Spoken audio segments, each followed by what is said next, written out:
Гүлмира, Камчыбек, Малика, батыраак. Бүгүн бизде көп иш бар. Тез чыккыла. Ата, мен даярмын. Мен дагы, атаке. Кымбаттуум, базарга чыгып азык-түлүк алуу сага кыйын жана түшүктүү экенин билем. Анын үстүнө бул сенин жалгыз дем алыш күнүң. Ошондо гана сен жумуштан бошойсуң. Мага караганда акча салган капчыгыма бул күн түшүгүрөөк чыгар. Сен эмнеге мынча кармалдың? Мына эч нерсени унутуп калбаш үчүн тизме түзүп жаттым. Бирок баары бир деле жазгандарыма караганда эстен чыгарып койгондорум көбүрөөк болду окшойт.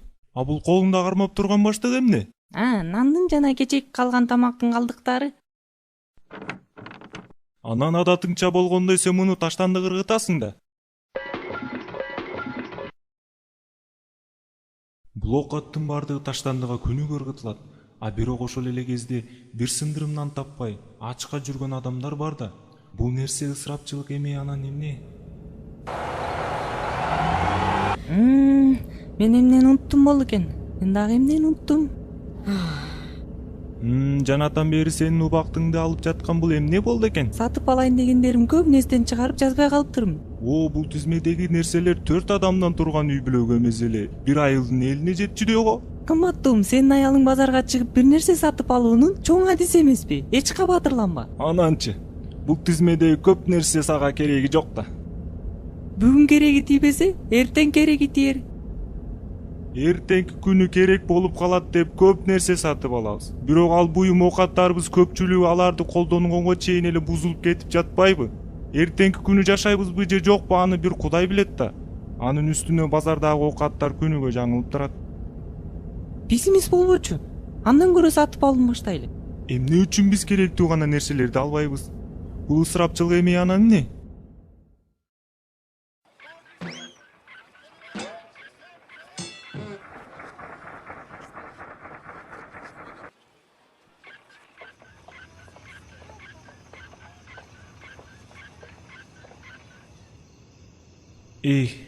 Бул ысырапчылык болбосо анда эмне?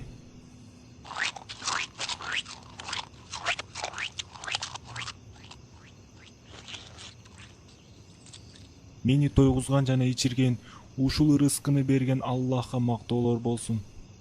Дагы жейсиңби, Камчыбек? Жок, апаке, мен тойдум. А сенчи, Малика? Ой, мен башка жей албайм, апа. Менин ичим азыр жарылат. Жетишет, Гүлмира. Сен буларды өлтүргүң келип жатабы? Аллахтын элчиси ага Аллахтын саламы жана ырайымы болсун. Айткан, курсак адам баласы толтурган эң жаман идиш. Өзүн сакташ үчүн адамга бир эле үзүм тамак жетиштүү. Ал эми зарыл учурда ашказанды 3 бөлүккө болсо болот. Бирөөсүн тамакка, экинчиси суусундукка, үчүнчүсүн абага. Аллах таала айтат: "Жегиле, ичкиле, бирок ысырап кылбагыла. Ал ысырапкорлорду жакшы көрбөйт." Эми эмне? Бул даамдуу кымбат тамактын баарын таштап салайлыбы? Сага бул тамактын баарын алганга эмне түрткү болду? Аллах ысырап кылган адамдарды жакшы көрбөйт. Аллахтын сүйүүсүнө жетүүгө ысырапчылык чоң тоскоолдук кылат. Мунун баарын сатып алып мен чектен чыкты деп ойлойсуңбу? Сен бир эмес 2 жолу чектен чыктың. Биринчиси 4 кишиге деп, бирок 10 адам жей турган тамакты сатып алганыңда. Экинчиси мунун баарын колдонбой, таштандыга таштаганыңда. Мен бул жасаганды ысырап деп эсептейсиңби? Ооба.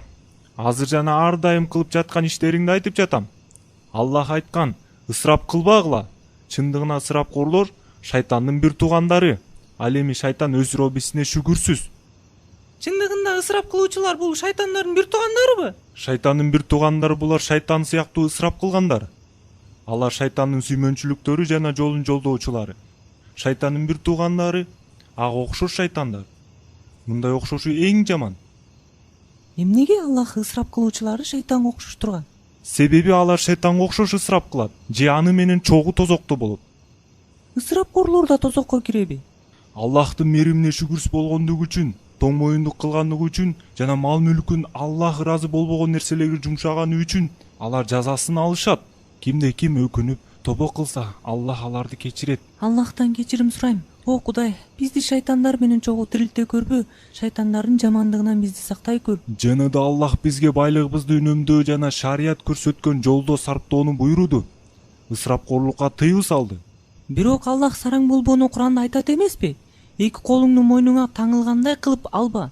Демек, бир нерсеге сарптоодо сараң болбош керек. Эмне үчүн сен аятты жарымына чейин эле окудуң? Бул аяттын 2 бөлүгүндө Аллах айтат: ошондой эле колуңду биротоло ачып жибербе, жек көрүндү жана куржалак болуп каласың. Ооба, сен туура айтасың.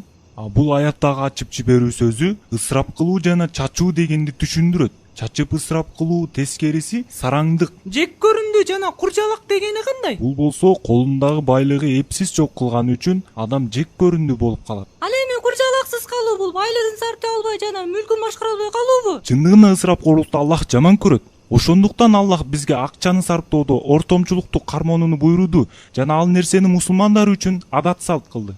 Ошондой эле Аллах сараңдыкты жана ачкөздүктү жаман көрөт.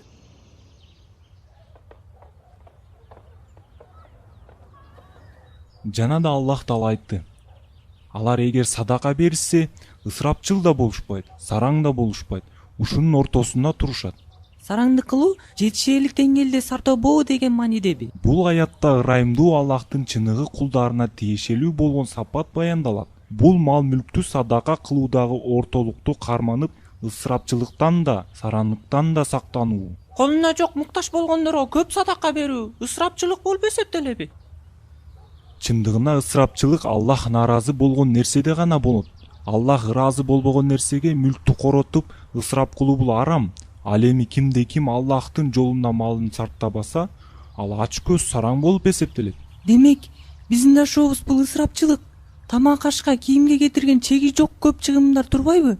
Биз акчаны тигил жакта да бул жакта да себептүү жана себепсиз кылганбызбы? Билсең биз мунун баары үчүн суралабыз. Аллахтын элчиси ага Аллахтын ырайымы жана саламы болсун айткан: акыр кыямат күнү адам 4 нерсеге жооп бермейинче ордунан жыла албайт. Жашоосун кантип өткөрдү, илимди кандай амал кылды, байлыгын кандай таап каяка сарптады жана ден соолугун кандай колдонду. Атаке дагы эмне деп айткан? Дагы пайгамбар ага Аллахтын ырайымы жана саламы болсун айткан: жегиле, ичкиле, садака бергиле, кийингиле, а бирок ысырапкорлукту жана текеберчиликти аралаштырбагыла. Текебердик менменсинүү жана мактануу. Ата, ысырапкорлук кандай болот? Мал мүлктү сарптоонун 3 түрү бар: арам кылынганы, парз кылынганы жана уруксат берилгени. Биринчиси арам кылынганы, байлыкты арам жолго жумшоо. Демек экинчиси шарият парз кылган нерселерге жумшоо, мисалы зекет жана садака. Ал эми үчүнчүсү уруксат берилген нерселерге жумшоо. Адам өзүнүн абалын жана капчыгына жараша байлыгын сарптаса, бул ысырапкорлук болуп эсептелбейт. Мисалы керектүү нерселерге гана соода кылуу же бир муктаждыкты чечүүгө акчасын жумшоо. Ысыраптын түрлөрү көп. Мисалга айтсам, буюмдан эч кандай пайда албастан аны жараксыз кылып калтыруу, ока ташты, нанды башка бирөөлөргө бербестен бузулганча коюп коюу, курсагы тоюп турса да жей берүү.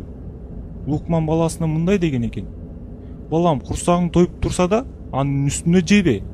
Ашкан тамакты өзүң жегенден көрө итке бергениң жакшы. Апа, сиз уктуңузбу? Камчыбек, бул ысырапкорлук экенин апабыз билген эмес. Уктум балам, уктум. Мен жасагандарым үчүн аябай өкүнөм. Орунсуз жок кылуу жана ысырапкорлук үчүн Аллахтан кечирим сурап, тобо кылам. Гүлмира, Угуп жатам, кымбатым. мындан ары базарга чыкканда өзүбүзгө керектүү нерсени гана сатып аларыбызга мен ишенем. Шайтандын бир туугандарынан болбой, өзүңдү бардык жактан ченемдүүлүккө тарбияла. Кымбатым, мен сага чын жүрөктөн сөз берем. Мындан ары бардыгын ченем менен колдонуп, ысырап кылуу менен коштошом. Аллах сенден ыраазы болсун, Гүлмира.